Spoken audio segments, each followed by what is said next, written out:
My name is Risa Shimoda. I work with the River Management Society, and I'll be your moderator. So help make the conversation continue to work to go through.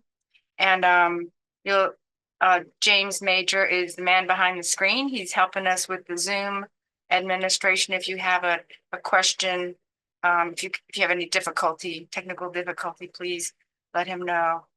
So, and we have a few awesome people here who are going to talk about multi-day river trip management and who have great expertise. So Tony Mancuso works for the Utah Division of Forestry, Farm and State Lands. He's a Colorado River Program Manager. Echo Miller Barnes is a lead river ranger on the Three Forks of the Flathead up in northwestern Montana with the U.S. Forest Service. And Rick Ryan is a many-year and currently retired river ranger on the Dolores River. He also is a Leave No Trace master trainer, so is still getting around and sharing his expertise with river rangers. So I'll let you guys take it away, Tony, Echo, and Rick. Super. Thanks, Risa. We'll just dive into it. Kind of keep this open, like sort of a conversation amongst the panel. And thanks a bunch to Angie Furman, the River Training Center manager with River Management Society, for putting the slideshow together for us and pulling some really great old photos from previous River Ranger rendezvous out of the hat and putting together a slideshow. We would not be nearly as on track if it weren't for her. But we can start talking about patrol planning kind of from the beginning, looking at, okay, we've got a river program. We're going to need to start going down the river, managing from the field.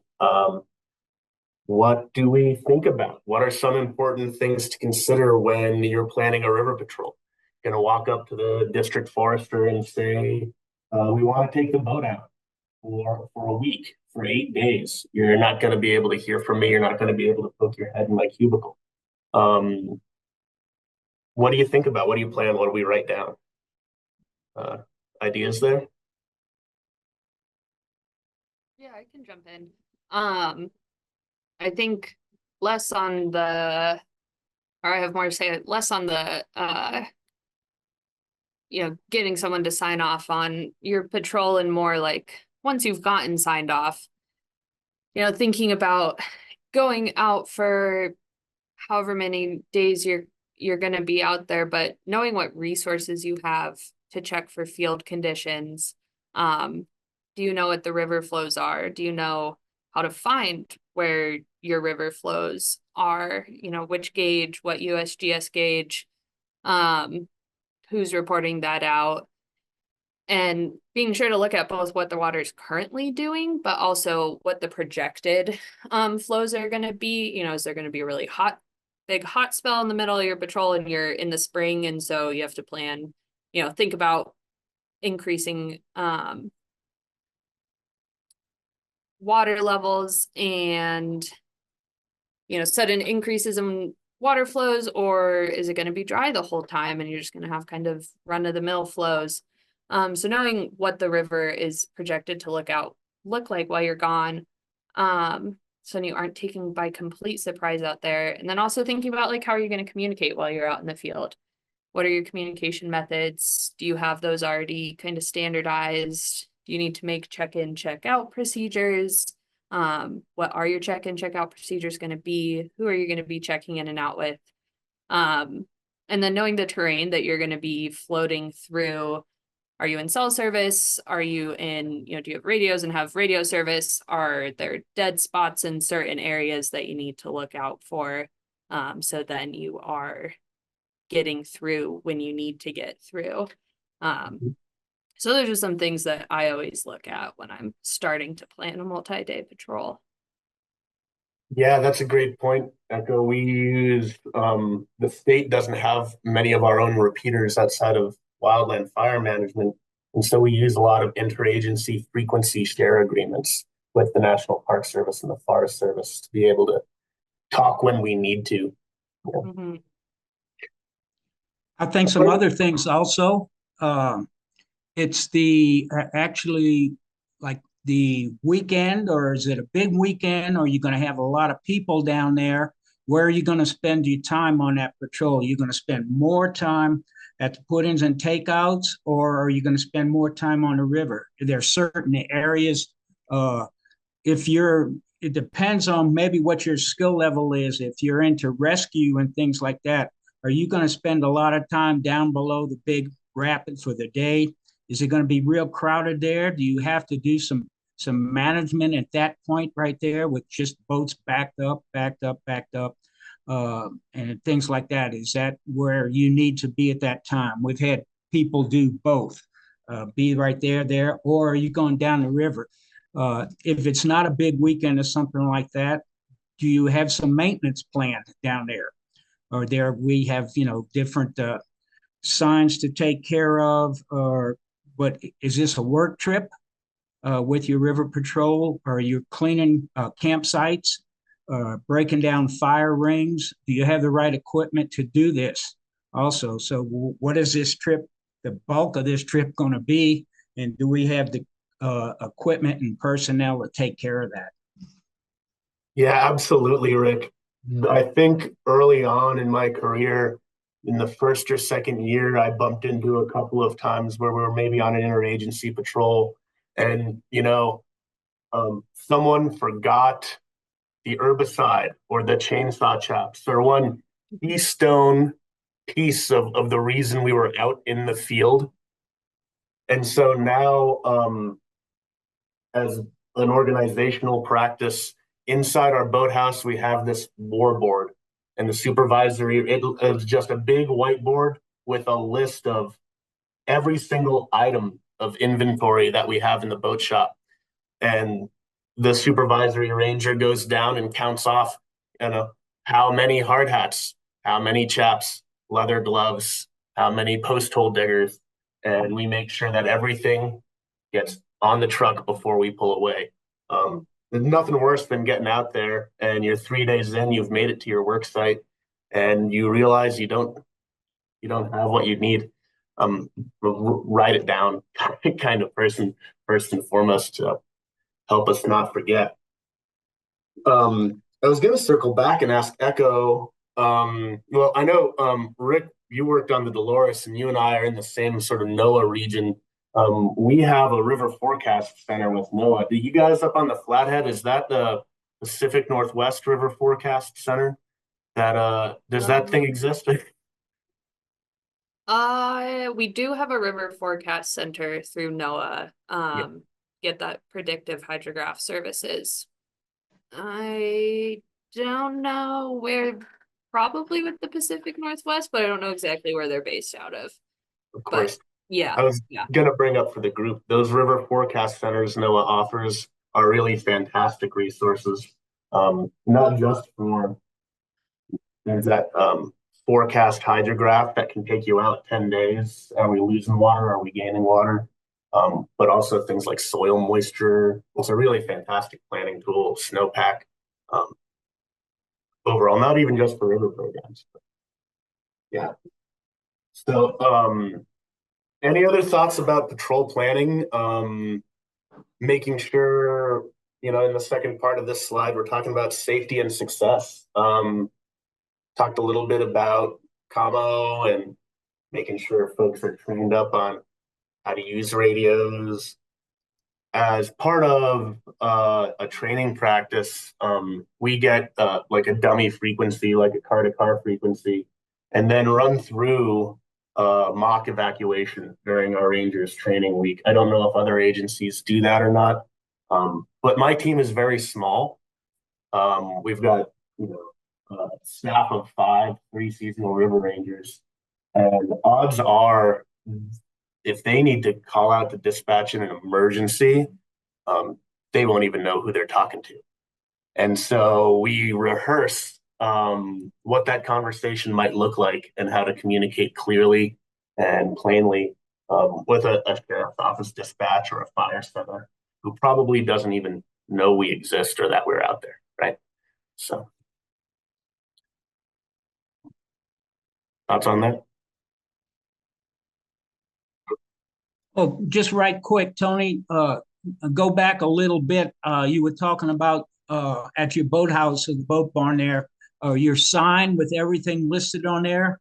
Uh, Basically, what my experience has been, it's been my boathouse was like a garage, and there was one ranger, and that was me. But I was full time year round, so I got to do a lot of other things, preparing for the season and stuff, a lot of maintenance and all of that.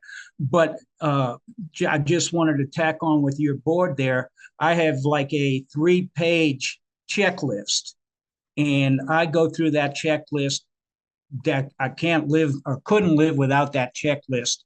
And it covered me and then anyone else that might be coming along on the trip there.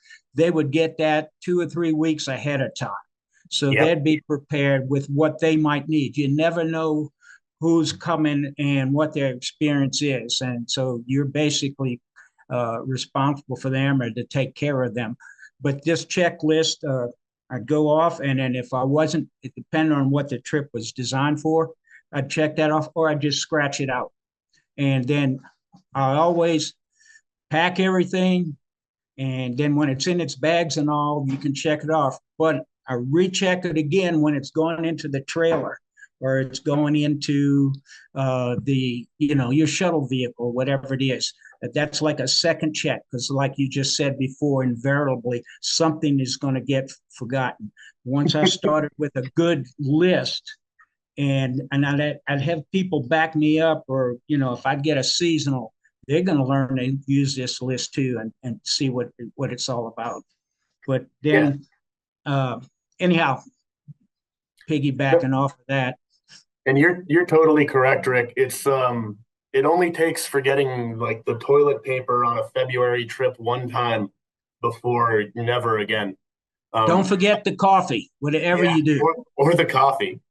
I was gonna notice and acknowledge Kelsey Dyer in the chat, manages commercial outfitters in the lottery system on the Selway, which is what a unicorn of a river trip. Very cool post.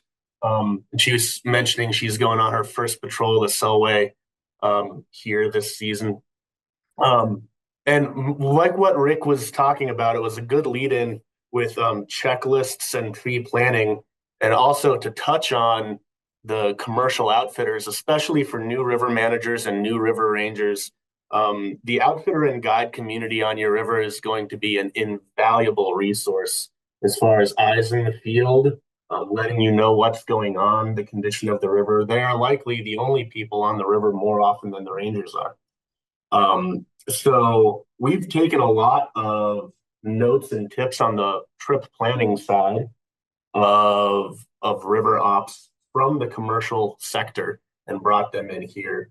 In Utah and I believe in most other states, outfitters are mandated with certain formats for trip and passenger manifests, boat logs, and maintenance records. All of those planning documents, I was looking at how we kind of had a gap in our record keeping, who was on patrol with us, what interagencies, rangers from other places were out there. Rather than reinventing the wheel, we're now just holding our program to the same standard, using the same documentation that our commercial outfitters are using. It was already existed. It's been working for decades. And so we thought, Hey, Tony, we have a great question from Lee. How do you set up your river staff for success and planning? How to work with partners as a patrol team? What qualifications are needed, like first aid and swimming? Absolutely. I imagine the qualification question is going to vary by agency. At Utah DNR, we need at minimum for an entry level river ranger, wilderness first aid. And we ask for 2 years of experience in the field through like a conservation corps or a wildland fire program, or some 2 years, 2 seasons of field experience. A lot of folks come from the commercial outfitter sector, the guides. We also, in order to get that lead ranger, the bump up, the supervisory ranger promotion, Wilderness first responder or EMT is preferred, and we want at least 3 seasons of river program experience is kind of like the qualifications, minimum qualifications. We don't require swiftwater rescue technician as a minimum qualification because we send our rangers to basic swiftwater rescue tech annually as a matter of what the first month of field training looks like. So if you have it or not, I don't really care. You're going to swiftwater class at the beginning of the season. So that's us on qualifications. We designate one person to be the lead ranger for the season, and that person is delegated with the planning and paperwork side of things.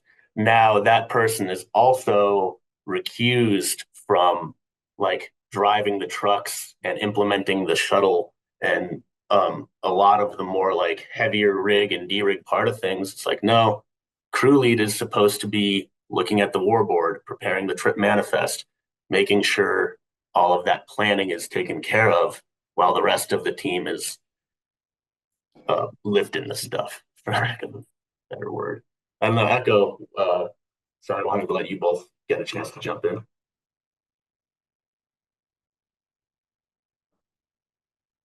Yeah, I think in response to Lee's question for setting folks up for success, I 100% agree with just like checklists. Like if you can come up with something for folks to follow when they're new to your area, your office, your operations, and you're like, this is how, like, these are the things that you need to check before you go out in the field, you know, make sure you have all of these, you know, XYZ. And then just getting them like familiar with the area. Some of that just comes with spending time on the river that you're going to be on. But it always makes it easier for people to feel confident in going out into the field and doing their job if they know the area and they aren't just getting, you know, heckled by the locals or the people who spend, you know, every weekend out there. I've found that really helpful in when I bring on new river rangers is just sending them out with someone who knows the area and making sure that they feel confident in where they are. Echo. Echo. Let me just make a funny comment on what you were just saying there. You know, with the new different ranges. The year after I retired, we had a new ranger come in, and then he told me a story. He was at the put-in and kind of directing cars. Okay, get your boats unloaded. And now we're asking you to move over here. And one of the experienced river runners, one of the elderly ladies that in her family had been going for years and years, and she wasn't quite satisfied with his approach. And she was saying, and he was telling me this, it was funny. She said, and he's telling me, "Where's Ranger Rick? Where's Ranger Rick?" Aww. So they do get used to certain folks, and They so do, yeah. if you can get out with your new rangers or with people that are going to help you with that, if you're making visitor contact, they can see how you're operating and all, and you can tell them just so much or try to instruct. But it's being around people and knowing boaters. And when we have a new scoping period or a new management plan or an open house or a public meeting or anything like that, I get as many of the staff who are available who haven't hit their hours yet to show up and with the gray shirt on and the whole 9 yards. When the outfitters associations and the boating clubs in my area in meetings or events, we make it a point to show up. That face time with the community is invaluable.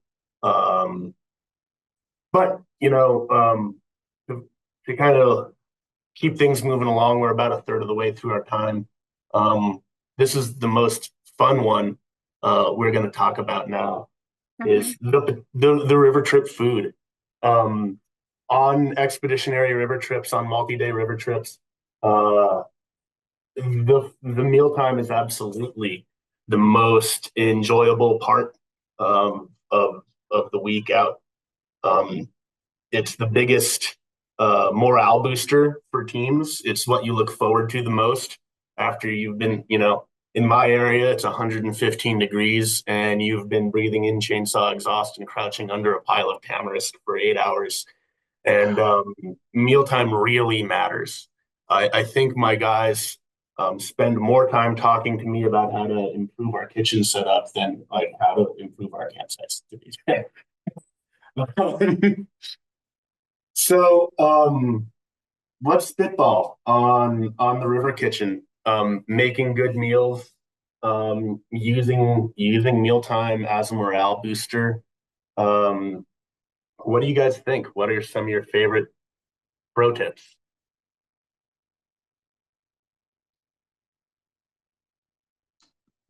Tony, mine once again different with me. I don't get big crews and all, and some years it'd just be me, and maybe I might get one or two seasonals that have no experience, have never been down a river, period, to work, to help with the campgrounds and the cleaning, and I try to get them down on the river and all.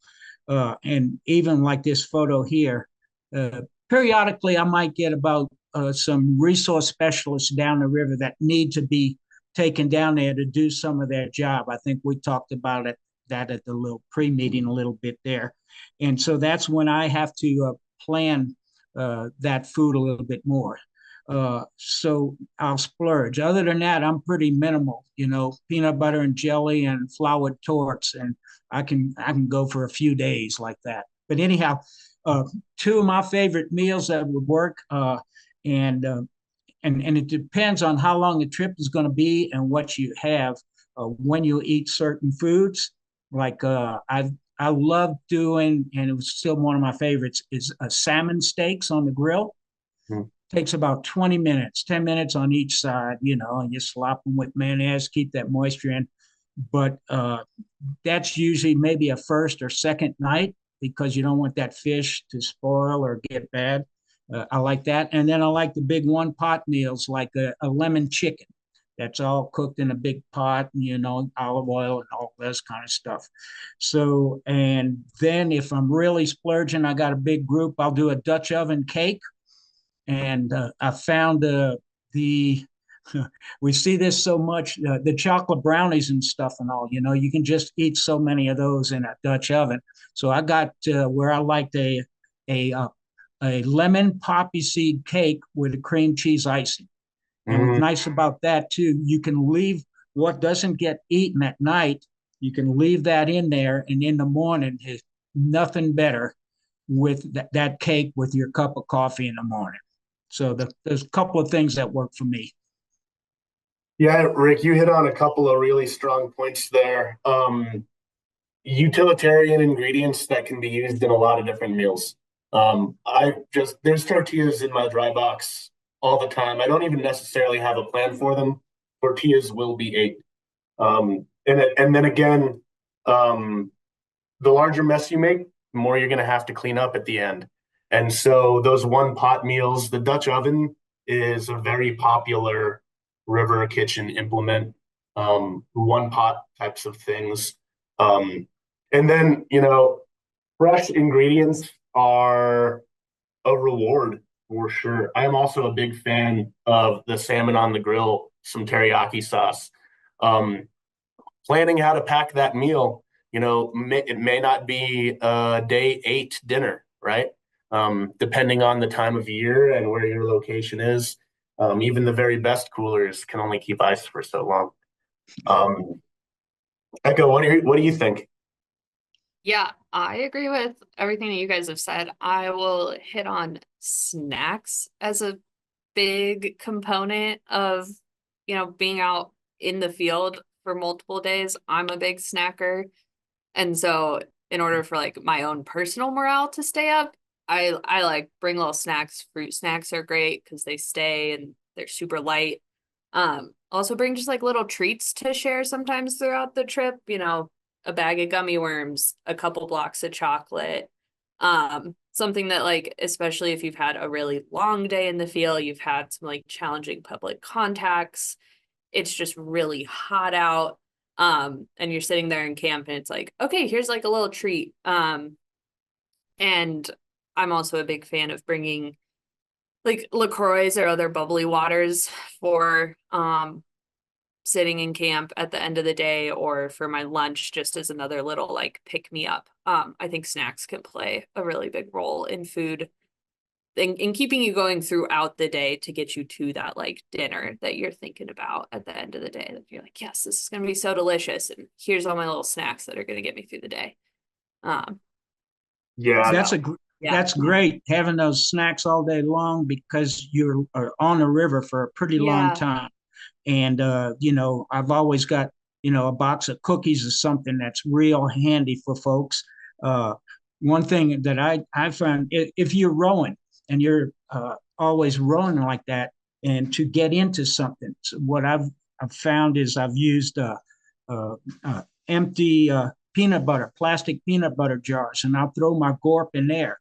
And that's something I can just sit right on the floor there, and the cap don't even have to be on there. It depends on where you are on the river, but then I can just take it and toss it right in my mouth and set it down, and I don't have to miss a stroke.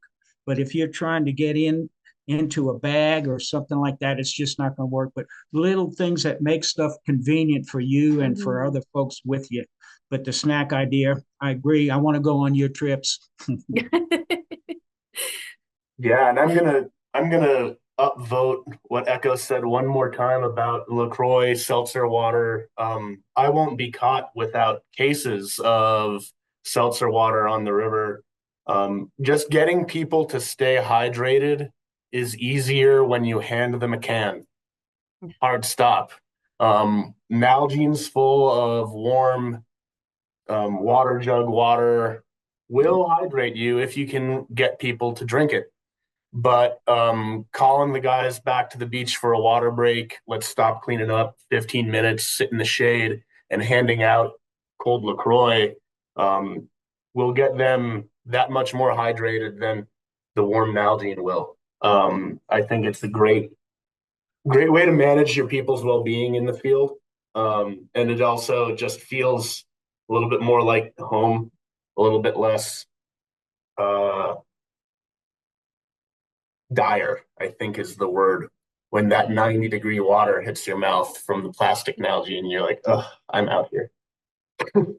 Yeah. For myself, I like to use coconut water because it's real high in potassium, Yes. and that'll keep me going. Mm-hmm. Those little electrolyte powder packets are also becoming very popular down here.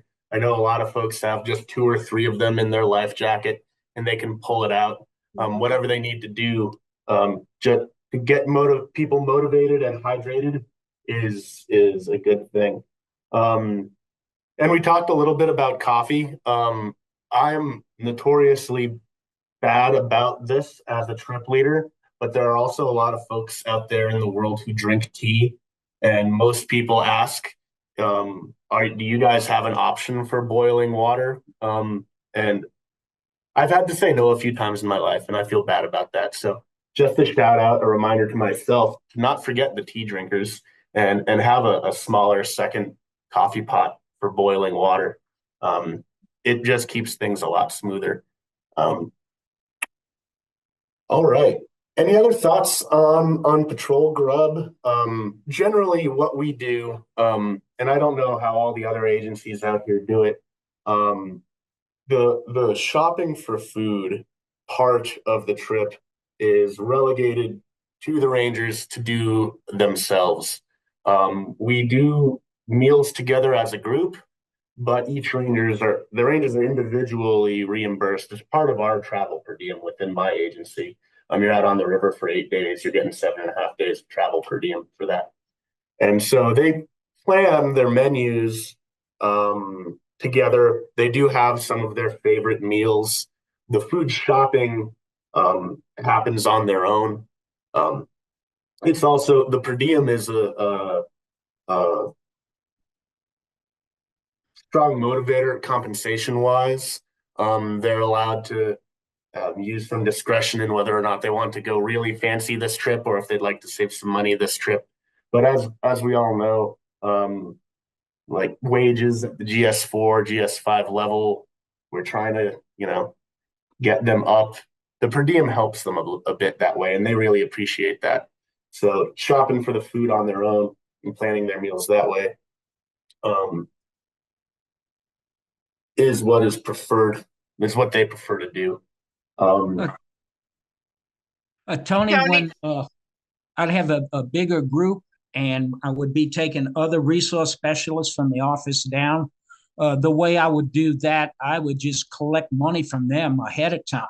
So if we're going to do a 3-day trip, I'll say everybody chip in, each person $25. I developed a feel for what it was going to cost for food at that time and to get these people down the river and feed them well. And they had no problem with that. And so I would do that because I knew that during that time they were going to get their per diem, which is going to more than cover what I was asking for the food. So I had cash in hand to go buy the food. Precisely. That's exactly how we do it. I also shout out quickly to a couple of websites that I know about. If folks end up, it happens from time to time. It certainly happened to me. A VIP trip comes down. They have a whole entourage. They want the Rangers to take them out and show them a resource.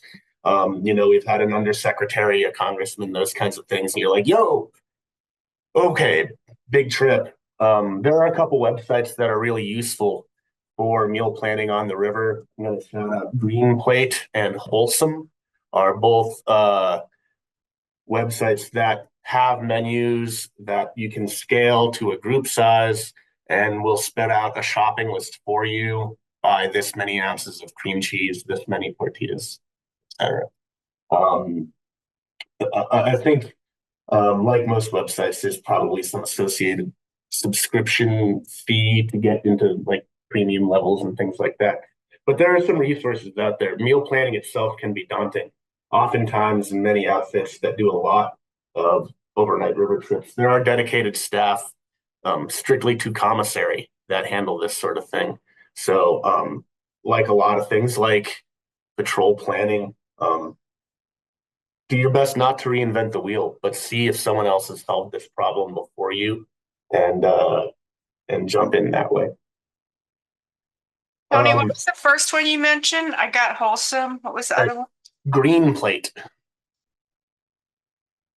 That one's a little harder to find. I know it's popular in the commercial sector here in Moab. Okay. All right. Almost again, 10 minutes through, we can move on. Expecting the unexpected, which is obviously like almost a paradoxical ask, right? But you never really know what is going to end up being expected of you when you're going out on a multi-day river patrol. You don't know if you're going to come around the corner and there's going to be, 3 rafts wrapped up in the entrance to, Tripoli. Just hypothetically. Let's spitball, and I bet Rick has seen some pretty wild stuff on the Dolores during the high water years. Those rapids are notable, but unexpected encounters on river patrols, things you've done to mitigate those, things that have like, man, I keep running into this. Maybe I should expect it to happen next time. Not so much what I expect to happen, but like you say, the unexpected, like a nice large rattlesnake in camp, that nobody noticed, and you just kind of left it there. No big deal on that thing.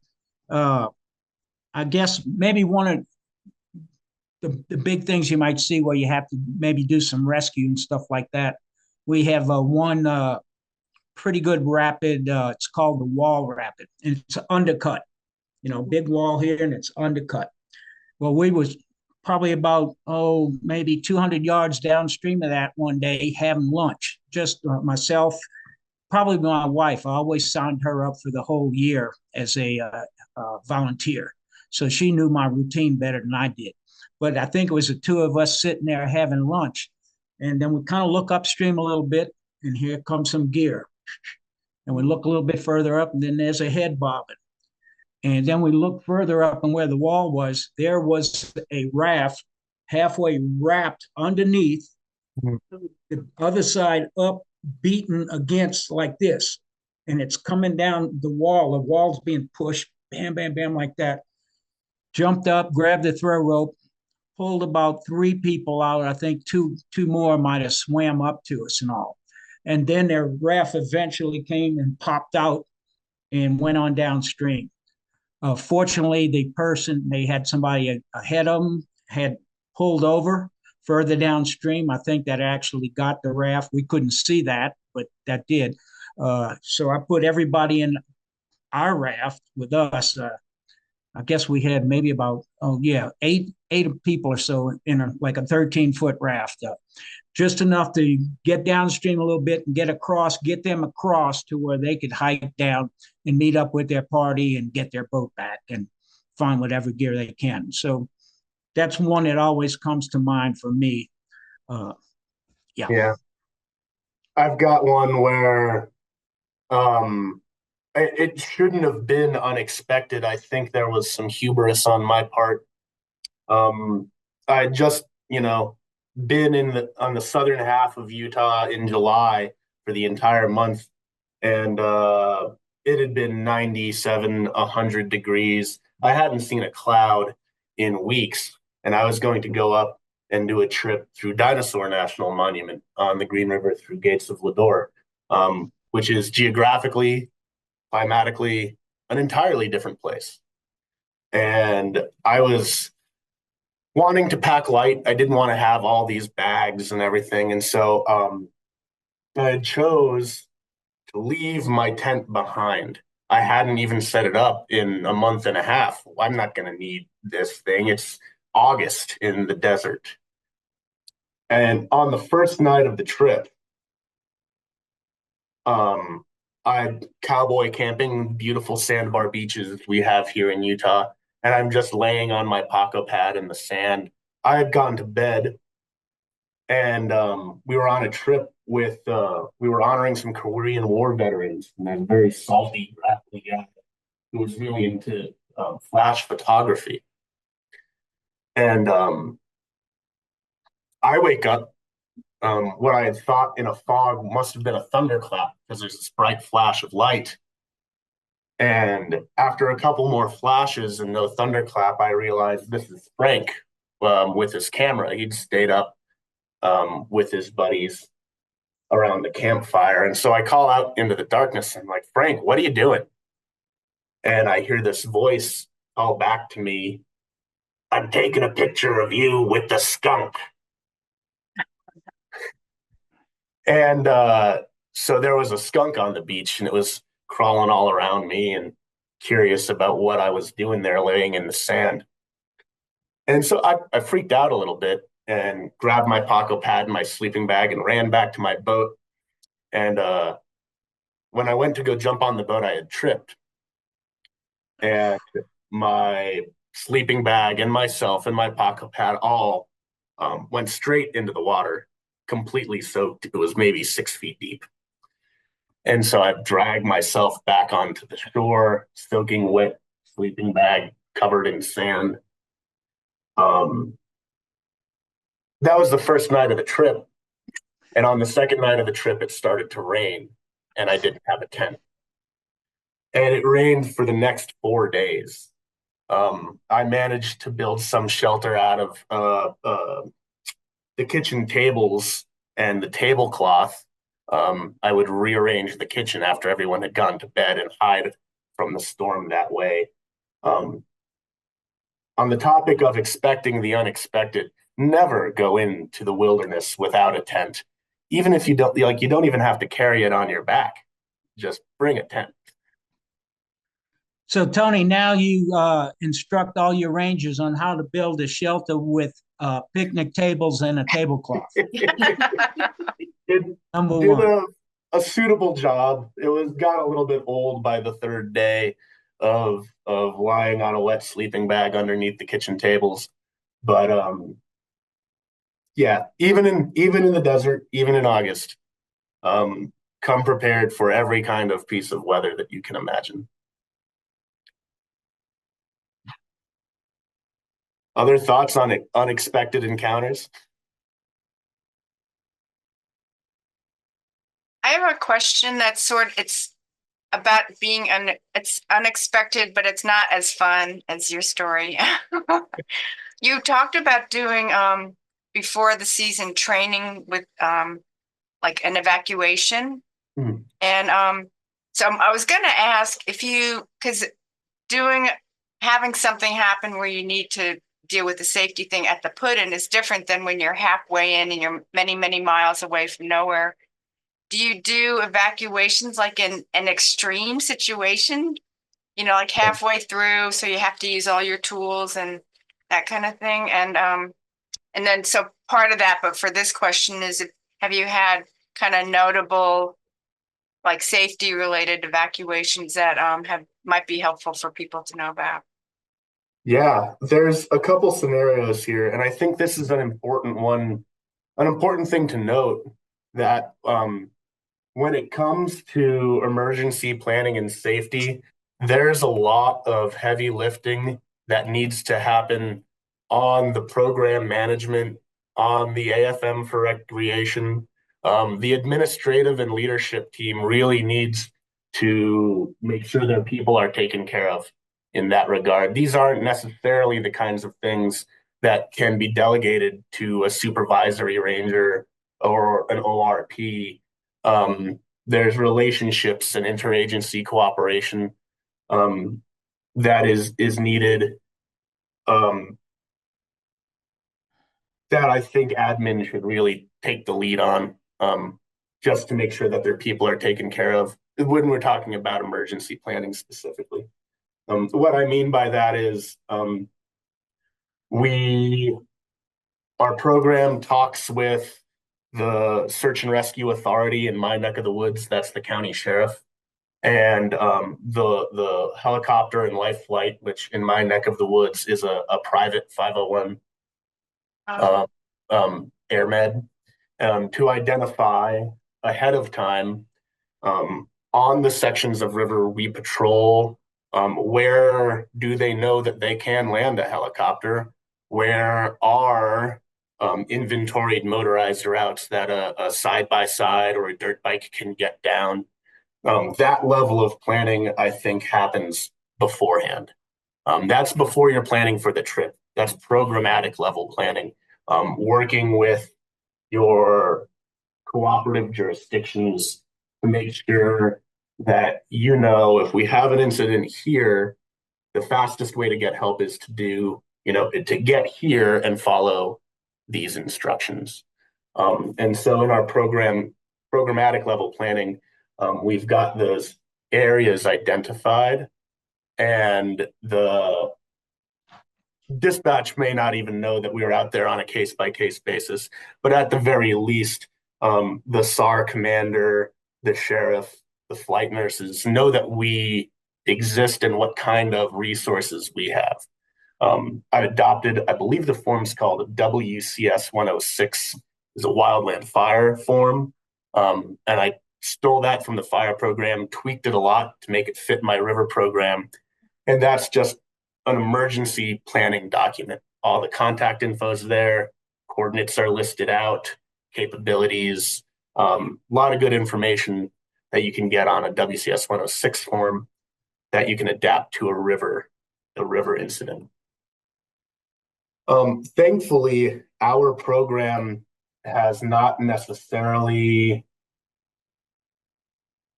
had to deal with any truly traumatic emergencies in the 8 years that I've been here. There have certainly been some emergency incidents, though.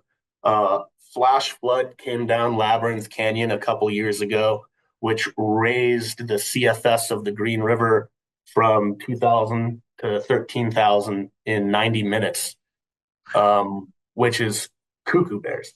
And we got law enforcement and STAR mobilized, put in, the fastest way to go about it was to put jet boats in the river in Moab and motor down around through Canyonlands National Park and up the Green River. There's about 60 river miles. But when you're hauling butt in a jet boat, that's an hour away, which is just about the drive across the interstate.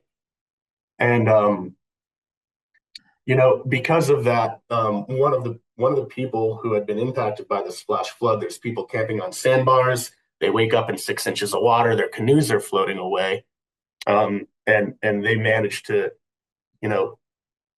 doing that, traveling upstream, snatch up all the canoes. A couple coolers were lost.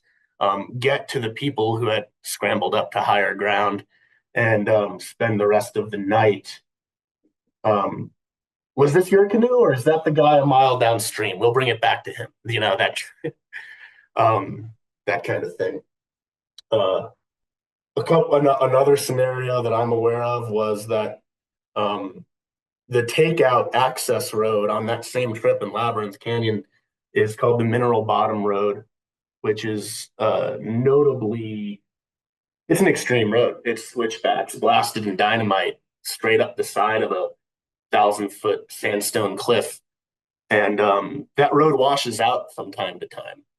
And when that road becomes impassable, you can have people trapped down there at the bottom, at Mineral Bottom, which thankfully very large. The BLM has a nice recreation site there. It's a wild and scenic river, so there's pavilions and vault toilets and all of that good stuff that comes along with the designation. But it's still helpful to know exactly how many people are coming down the river, and STAR is going to ask how many times they need to fly the helicopter up and down, how many off-road vehicles they're going to need, how many people they're going to need to get up the side of it. I'll let Echo and Rick jump in. Sorry, I was talking a lot. Have I been talking too much? I feel like I. No, I think there's just lots of good information that can go out with planning multi-day patrols. And I think some of the things to highlight are just like making those checklists. That's going to save yourself a lot of time and pain in forgetting critical gear. And then, highlighting what Tony said and making sure that like your people are taken care of while they're out there, and that you've made sure that, something does go wrong, that there are systems in place to take care of them. Because, it's not fun to have to deal with something on day 5 or even day like 2 of an 8-day patrol. So just making sure that you know what you're getting into and what your resources are for planning, and knowing your conditions and knowing emergency procedures and check-in, check-outs and all of that is key. Well, thank you guys. I'm going to end us, but I want to mention Angie put in the chat earlier that we have done, we've offered programs for essentially river teams. And it involves an assessment and then individual kind of interviews with the teams, and then kind of coming up with an annual plan, like a mission statement for your river team. And they've been very well received. And if you're interested, please reach out, because we're hopefully gonna offer them again. And our teams did that in 2022, and we absolutely loved it. It was a huge help. Oh, great. Thanks. That's right. You guys did it. Yeah. Okay. Well, thank you so much, everyone. There'll be a survey to finish out. Thank you, Tony and Echo and Rick.